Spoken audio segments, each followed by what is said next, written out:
مہندی پٹنم میں خاتون کی شکایت، بلنکٹ پر سنگین الزامات، آن لائن آرڈر پہ سڑی ہوئی مچھلی ڈیلیور ہونے کا دعویٰ۔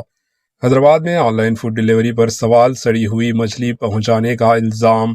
تلنگانہ کے دارالحکومت شہر حیدرآباد کے علاقے مہندی پٹنم میں on line food delivery service کے خلاف ایک چونکا دینے والا معاملہ سامنے آیا، جہاں ایک خاتون نے مشہور ڈیلیوری پلیٹ فارم بلنکٹ کے خلاف پولیس میں شکایت درج کروائی۔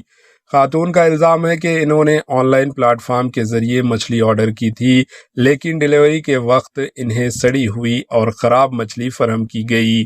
انہوں نے مزید بتایا کہ اس معاملے پر کمپنی سے رابطہ کرنے کی کوشش کی گئی، لیکن انہیں کوئی مناسب جواب یا حل فراہم نہیں کیا گیا، جس کے بعد مجبوراً انہیں پولیس سے رجوع کرنا پڑا۔ پولیس نے خاتون کی شکایت کی بنیاد پر کیس درج کر لیا اور معاملے کی تحقیقات شروع کر دی۔ یہ واقعہ on line food delivery services میں کھانے کی کوالٹی، سیفٹی اور کمپنیوں کی ذمہ داری پر ایک بار پھر سوالیہ نشان کھڑا کر رہا ہے۔